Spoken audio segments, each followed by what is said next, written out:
경찰청 특별수사본부가 경찰 최고 지휘부를 겨냥해 수사에 속도를 내고 있는 가운데 오늘 이태원 사고 현장 인근에 위치한 해밀턴 호텔과 대표이사의 자택 등을 압수수색했습니다. 해밀턴 호텔의 불법 건축물이 참사에 얼마만큼 영향을 미쳤는지도 들여다보겠다는 건데요. 향후 이태원 참사 관련 수사의 쟁점은 무엇인지 검찰 출신 유현식 변호사와 함께 자세히 짚어보도록 하겠습니다. 안녕하십니까? 네, 안녕하십니까? 네. 어제 이제 특수본에서 대대적인 압수수색에 나섰고 오늘 또 새로운 압수수색을 진행을 했습니다. 해밀턴 호텔을 대상으로 이제 압수수색을 진행했는데 앞으로의 이 해밀턴 호텔에 대한 수사 전망 어떻게 보고 계십니까? 보도에 따르면은 본관과 별관 불법 점축이 2013년부터 있었다고 그래요. 네. 그리고 9년간 이행 강제금이 5억 원이 부과될 정도로 아마 정축물이 꽤 있었던 것 같은데 건축법에 의하면은 통행을 위해서 도로 폭이 4m가 확보돼야 된다고 합니다. 그런데 이런 이제 해밀턴 호텔의 불법 정축물이 도로를 불법 점용해서 통행에 방해가 된 건 아닌지 그런 부분을 아마 중점적으로 수사를 할 것 같습니다. 이게 이행 강제금을 5억을 냈는 부분이 뭐 법적으로는 문제점으로 작용하지 않을 수도 있는 건가요? 네, 특별히 하지 않았습니다. 원칙적으로는 철거를 해야 되는데 네네. 건축물이 이제 호텔이다 보니까 너무 크니까 그 철거할 경우에 따르는 그런 손실을 비교 형량해서 그런 경우에는 이행 강제금으로 대체하는 그런 규정이 있기 때문에 네네. 그 자체는 뭐 합법적으로 할 수 있습니다. 그리고 불법 증축물 문제도 있지만 그 도로를 좀 무단으로 점거한 부분, 도로 불법 점유 부분은 어떤 식으로 좀 진행이 될까요? 그 부분이 이제 뭐 실측을 해봐야 되겠지만 네네. 실제로 법에 규정된 폭을 많이 침범해서 지하철이나 그 인근 과밀 몰리는 인원이 몰리는 통행 부분에 만약에 큰 방해가 된다면 그 부분도 아마 업무상 과실치사의 인과관계가 있다고 볼 여지도 있고요. 그래서 그거는 좀 더 면밀한 수사가 필요한 것 같습니다. 네, 알겠습니다. 어제 앞서 말씀드린 대로 대대적인 압수수색이 있었습니다. 55곳을 동시에 압수수색을 진행한 건데 경찰청장실이나 서울경찰청장실이 포함이 돼서 수뇌부에 대한 뭐 첫 단추를 꿰다 이렇게 봐도 될까요?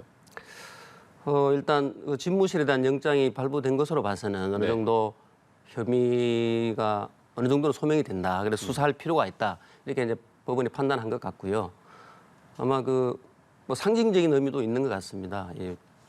성역 없는 수사를 하겠다.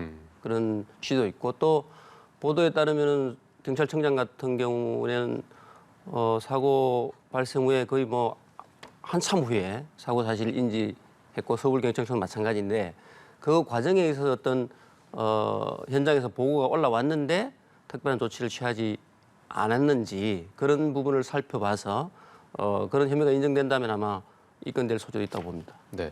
또 변호사님이 검찰 출신이기 때문에 검찰이나 경찰 내부에서 이런 식으로 수사가 될 때는 항상 그 셀프 수사에 대한 우려, 논란이 제기돼 왔거든요. 네. 이번 부분은 좀 어떻게 보고 계십니까? 늘 그런 부분에서 사실은 시민들이나 정치권의 감시를 많이 하고 하기 때문에 셀프 수사를 한다고 해서 결코 봐주기 수사를 한다거나 그렇게 하지는 못할 겁니다. 왜냐하면 이런 대형 참사의 경우에는 향후 검찰 수사도 또 후속 조치가 있을 것이고 만약에 부족하다고 판단되면 정치권에서 특별검사 도입도 할 것이기 때문에 충분히 그런 상황이 예상되는 상황에서 셀프 수사를 해서 봐주기를 한다. 그런 건 아마 불가능하지 않나 그렇게 생각합니다. 알겠습니다.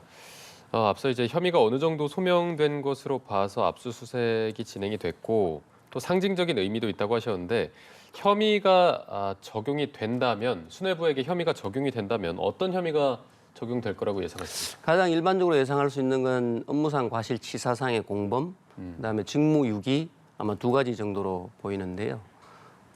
직무유기는 이러한 상황을 보고받고도 필요한 조치를 의식적으로 방기했느냐 이런 부분이 이제 핵심 포인트가 될 것이고 업무상 과실의 경우에는 충분히 이런 위험 상황을 예견할 수 있었음에도 불구하고 과실로 판단을 잘못해서 네. 필요한 조치를 취하지 않은 그런 행위가 이런 사망 사고에 인과관계가 있는지 이런 걸 따져볼 겁니다. 어제 이제 압수수색을 하면서 그 증거물, 압수물도 굉장히 많이 확보가 됐습니다. 관련 문건도 그렇고 CCTV 영상이나 그 바디캠이라고 하죠. 몸에 달려있는 그 영상도 확보가 돼서 총 13,000점이 넘습니다. 이런 거에 대한 분석이 다 끝나면 이제 소환 같은 부분이 이루어질 텐데 압수물 분석에는 시간이 이 정도면 어느 정도 걸립니까? 이런 대형 참사의 경우에 사실 가늠하기는 어렵습니다만은 세월호 참사 때 수사 경과를 좀 비교해 보면 힌트가 될 수 있을 것 같은데요. 네. 세월호 참사 때도 수사가 아마 사고 발생일로부터 거의 약 한 달 이후에 기소가 됐습니다. 그러면 그때도 이제 뭐 압수물이 많았을 텐데 네네. 그런 압수물을 신속히 분석해서 아마 수사도 굉장히 신속하게 한 걸로 알고 있고요. 그럼 이 경우에도 대형 참사기 때문에 네. 최대한의 많은 인력을 투입해서 집중적으로 하면 분석하면 빠르면 일주일 이후부터 또는 뭐 늦어도 한 보름 정도까지는 압수물 분석이 끝나지 않을까. 또 이 사안의 어떤 긴박성과 관심도 때문에 압수물 분석을 병행하면서 아마 소환 조사도 있지 않을까 그렇게 생각됩니다. 네, 빠르면 일주일, 길면 보름 정도 안에 압수물 분석이 끝날 것이고 또 소환 같은 경우는 병행하면서 네. 진행될 것으로 보인다고 말씀해 주셨고요. 그 이임재 전 용산 경찰서장 관련해서는 계속해서 지금 논란이 제기되고 있습니다. 대통령 국정상황실이 참사가 발생하고 나서 그 용산 경찰서장 측에게 전화를 했는데 받지를 않았거든요. 이 정도면은 뭐 지휘 계통이 거의 마비가 됐다라고 볼 수 있을 것 같은데 이런 부분은 앞으로 수사에 어떤 식으로 작용을 하게 됩니까? 예, 저도 참 의아한 것이 보도를 보면 CCTV에 용산 경찰서장이 CCTV에 찍힌 걸 보면 9시에 저녁 식사를 하고 그 도보 10분 거리에서 관용차를 타고 기다리다가 50분쯤 지나서 현장을 갔다는 건데요. 네네. 그러면 충분히 사고 사실 인지한 상황인데 왜 국정상황실에서 오는 전화를 안 받았을까? 또는 리콜을 하지 않았을까? 이런 부분 저도 굉장히 의문스럽고요. 만약에 그게 의식적으로 그렇게 한 거라면 이건 뭐 명백한 직무유기가 될 수 있고 또 업무상 과실은 뭐 혐의 입증에 충분히 그런 부분이 많이 작용하지 않을까 연락이 안 된 부분이 네. 그렇게 생각됩니다. 혐의를 좀 더 입증하는데 작용할 수 있는 부분으로 보시는 거죠? 네, 그렇습니다.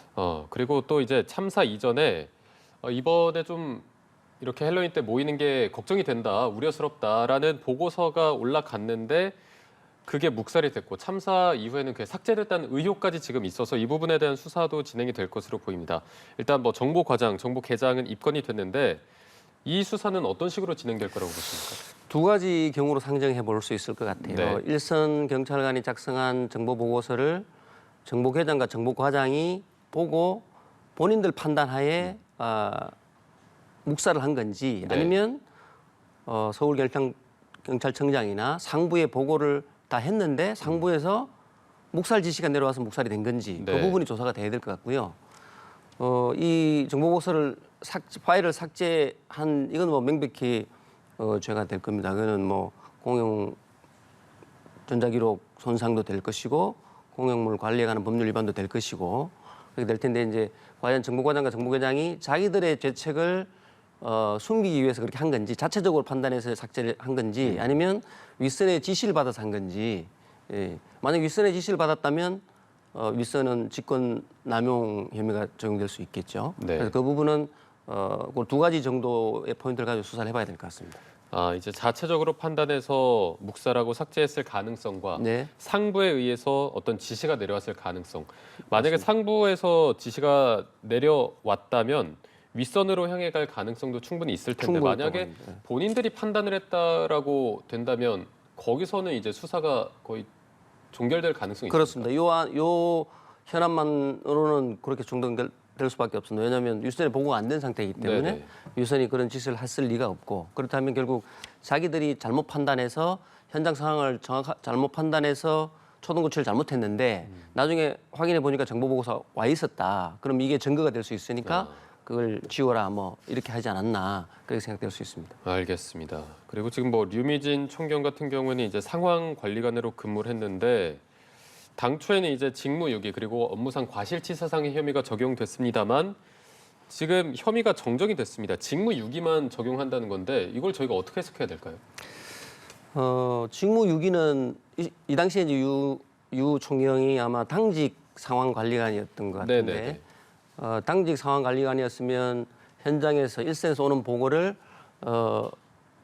윗선에 보고할 직무가 있는데 그 직무를 게을리했다면 아마 직무유기가 될 것이고 업무상 과실치사상 혐의를 배제했다는 말은 결국 그런 보고와 이런 사망 사고 간에 직접 인과관계가 없지 않냐. 단지 그런 직무상 해야 될 업무를 유기했을 뿐이지 그 유기한 것이 이 사고 발생의 원인과는 관계없는 거 아니냐 이렇게 판단한 것 같습니다. 네. 물론 이 부분은 좀 더 수사를 해서 추가될 수도 있을 것 같습니다. 그거는 뭐 수사 결과에 따라서 현재는 그렇다는 거예요. 추후에 더 추가될 가능성도 지금은 열려 배제할 수는 있는 없습니다. 네. 상태고요. 수사가 계속 진행 중이기 때문에 네. 지금 이제 경찰 수뇌부를 조준해서 수사가 진행되는 것도 맞지만 어제 55곳을 압수수색을 했기 때문에 용산구청이나 용산 소방서에도 압수수색이 진행이 됐습니다. 그렇다면 이제 뭐 소방 조직도 어느 정도 이제 좀 깊이 들어가서 과실을 묻겠다 이런 의미로 봐야겠네요. 그럴 것 같습니다. 왜냐하면 소방재난본부의 직무가 화재나 대형 사고 발생했을 때 현장 출동해서 구조할 의무가 있는데 그런 의무를 단계에 맞게 잘 했느냐 그런 부분을 살펴보려고 하는 것 같고요. 또 사실 이런 대형 참사는 어느 한 기관의 잘못으로 벌어지지는 않습니다. 네. 대부분 복합적인 요인이 작용하기 때문에 그래서 뭐 용산구청이나 용산경찰서나 소방서나 또 나아가서는 행정안전부나 이런 전체적으로 봐야 되지 않을까 그런 차원에서 아마 압수수색도 이루어진 것 같습니다. 네. 그런데 그 용산 소방서장과 관련해서 많은 분들이 그 브리핑하는 모습을 보시고 좀 옹호하는 그런 의견이 형성되는 부류도 있습니다. 지금 소방 노조에서도 이런 부분은 좀 강력히 규탄한다는 입장을 밝혔는데 지금 이 현상은 좀 어떻게 보고 계십니까?